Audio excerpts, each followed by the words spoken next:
Hi everyone, me again. You're probably sick of my voice, but here I am with another video. All right, so based on the last video and the survey from that, most people wanted a quick video on the science of reading and spelling, so that's what I'm doing today. So I'm going to do it in two parts. I'm first going to talk a little bit about the science of reading and then the spelling phases and how those align. And then I'm going to talk a little bit about how we can use the understanding of what phase they're in, along with our scope and sequence to determine how to help our kids. So here's our little diagram of the science of reading. So, of course, we have our spoken language regions with our sound city and our meaning mountain, which are linked. And then we have our vision villages over to the side. And then our phonological route is developed between vision villages, sound city, and meaning mountain. And that's our reading. And then when we're traveling back the other way, meaning mountain, sound city to vision villages, that's our writing. And then over time, as we develop our phonological route, our lexical route develops. And remember, that's our fast track from Vision Villages to Meaning Mountain with our little letterbox lookout in Vision Villages. Okay, so some of you might remember Erie's stages of word development, maybe from uni or something like that. It's been a while for me, but sometimes it's called Erie's stages of spelling development or Erie's stages of reading development. And the reason that we've used the term word development, which a lot of people now use, is simply because of this little quote, skilled reading happens over years and phases that run parallel with spelling. So what that means is that reading and spelling are parallel. We know with that phonological route that, when we're going from Vision Villages through Sound City to Meaning Mountain, that's our reading, but going along that same route back the other way, that's our spelling or our writing. Okay, so let's get into the different phases. So we've got our pre-alphabetic phase, and you can see our little brain icon up in the corner. This is just where we've got our spoken language regions, and we don't yet have a phonological route developed in the brain. So a child that's at this phase might look at the word look, and they might recognize the two O's and think, oh, they look like eyes, and be able to say, oh, that word says look, simply because they remember that it looks like a little pair of eyes. Some of you might actually, and I've had plenty of children through the years, they look at the word look and they say see, because they're thinking of the eyes. They don't actually have the phonological awareness yet to determine that is the word look. They don't know the ul and the k, and certainly not the u. So it's interesting because when they're at this phase, this is why introducing sight words at the start of prep isn't always a good idea, simply because they're memorizing the words as a whole. They're in that Vision Villages, and they are sorry, I've got little people coming in. They're in the Vision Villages and they're using that. So they're seeing the whole word as like a whole, a picture, like an object, but they don't yet have the phonological route to determine all the parts of the word, to recognize it as a word. The letter sound knowledge. And what sometimes happens then is that we see those children who know a whole heap of sight words at the beginning of prep, but then when it comes to having to write them out, they've got no clue. Or even when they're reading, they come across those sight words and they can't recognize them because they're trying to decode, but they don't have the letter sound knowledge with those sight words yet. And I know as a teacher that used to be so frustrating for me because I would think, oh, you know these sight words, why can't you apply it to your reading? And really the reason is because they don't have, they're still in the pre-alphabetic stage. They don't have that letter sound knowledge yet. So the next phase is where children in the pre-alphabetic phase would understand and be able to recognise things like McDonald's and Netflix. And this is environmental text. It doesn't mean that they're necessarily technically reading. I remember I had an interview with a mum when I was doing pre-prep, and it was the pre-prep interview, and she said to me, "Oh, she can already read." And I said, "That's great. What sorts of things can she read?" And she said, "Well, when we go to McDonald's, she can read the sign that says McDonald's." And people think that the children can read those words, but really they have no letter sound knowledge at all. They're just recognizing the word. They know, oh, okay, when we come here, Mum says this place is McDonald's, and they're recognizing the symbols, but not actually the words. If a child's in this sort of phase, this is an example of what their writing might look like. So this is an example of Hamish's writing when he was in kindy, at the start of kindy, and you can see there that he's got maybe like a little N or a lowercase h, an M, which is from his name. That could be an I or just a little line. But you can see they use like lines and strokes and letter-like symbols. They don't really have the letter sound knowledge just yet. But they're experimenting with it.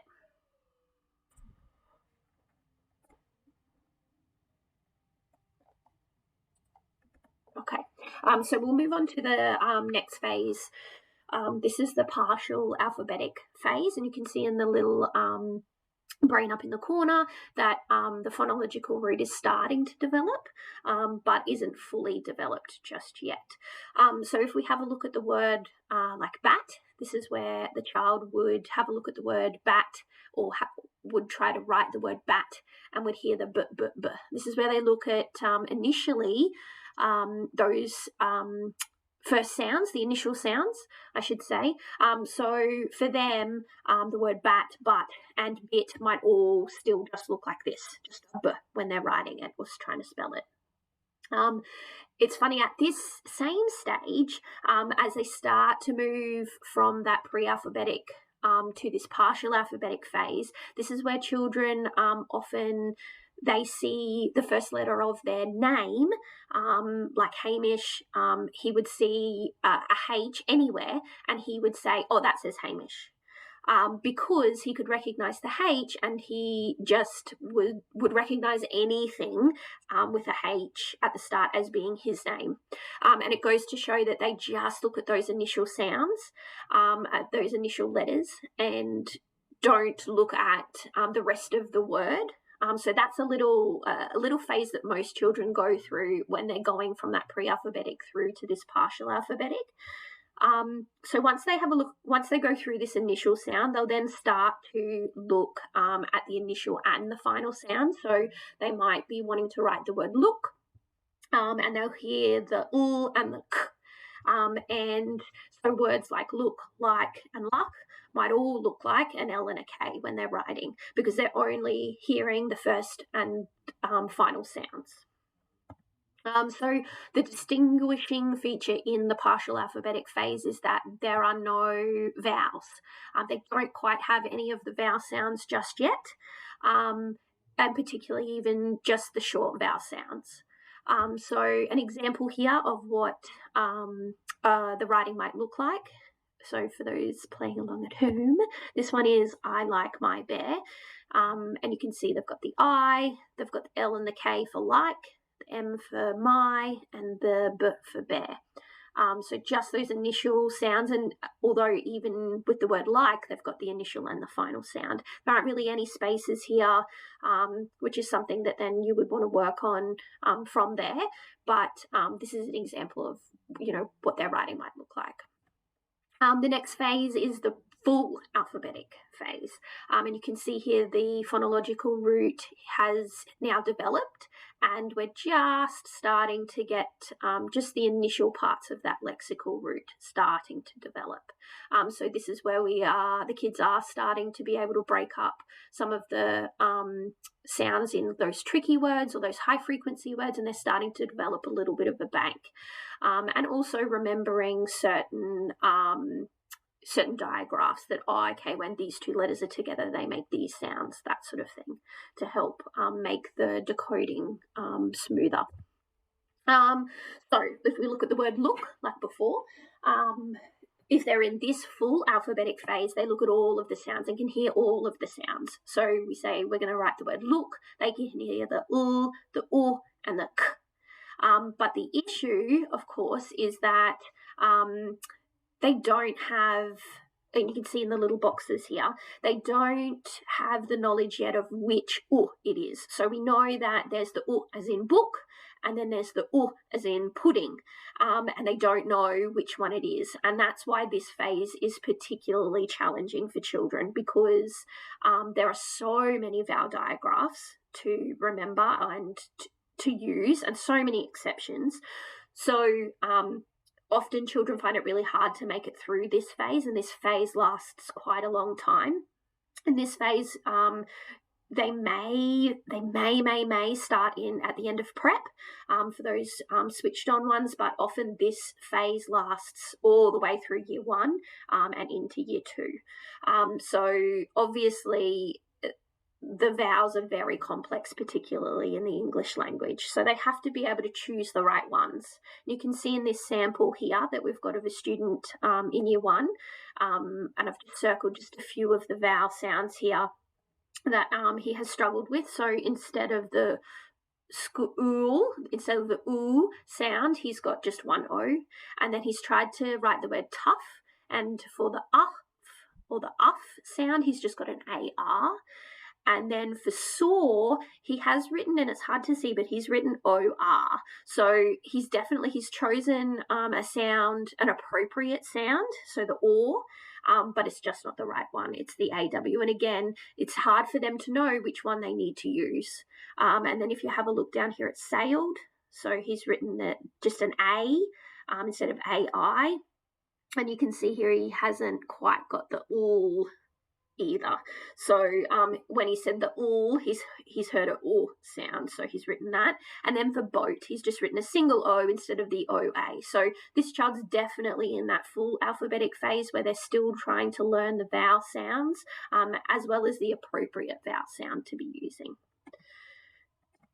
Oh, there's little arrows. All right.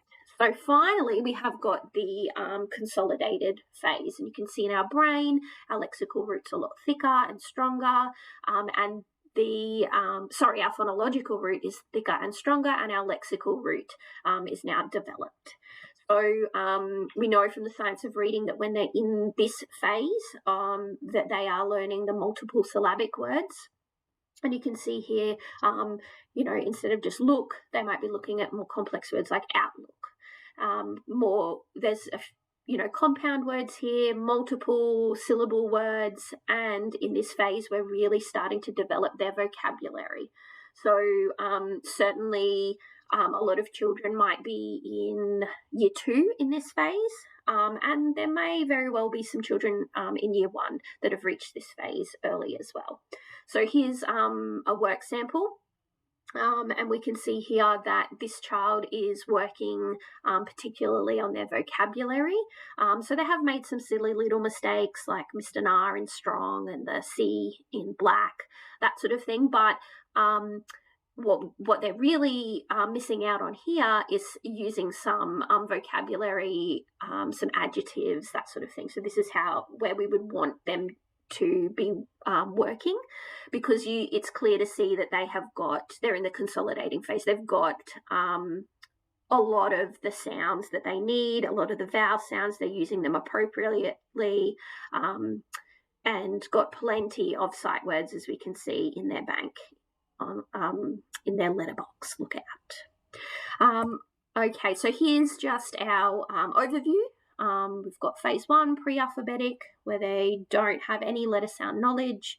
They're still experimenting with letters and symbols, or letter-like symbols, I should say. Then we move to phase 2, partial alphabetic. They look at just the initial sounds and then the initial and final sounds when they're spelling. And that's an example of what their writing might look like. And then as we move into the third phase, the full alphabetic phase, this is where they're choosing, they're looking at really the vowel sounds and vowel digraphs and using the appropriate vowels in their writing. And then finally, in the consolidating phase, they're looking at multiple syllabic words and building their vocabulary. All right, part 2. So how can we actually use this to help our students? So we know, if we know the phase that the child's in, then we can determine, well, what comes next. What should I be doing to help them now? Also, we can use the phase that they're in and then use our scope and sequence to then determine where the gaps are and how we can fill it in.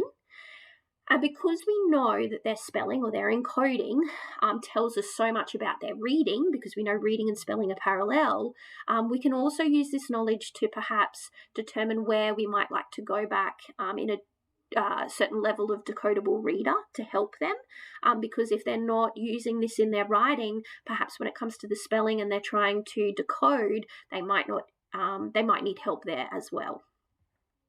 All right, so what we're going to look at now is some samples, just 2, because I want to try and make this quick. But we're going to have a look at 2 samples of writing and determine where we think they are and how we could help them. So this particular child has attempted to write a procedure. And I've typed it out because it's a bit hard to read. But you can see here that this child has got some initial sounds. So the first word they were trying to write was put, and they've definitely written the P and actually even the U. So that's interesting. Then there's another word in that same little step where they've tried to write icing, and they have used an I. And in step 2, they've tried to write spread, and they've started with a S. So there are some examples of initial sounds here. But for the most part, it's letter strings. And you can see they have tried to use some spaces between words, but it's not really consistent. It's hard to see even where they've tried to do words.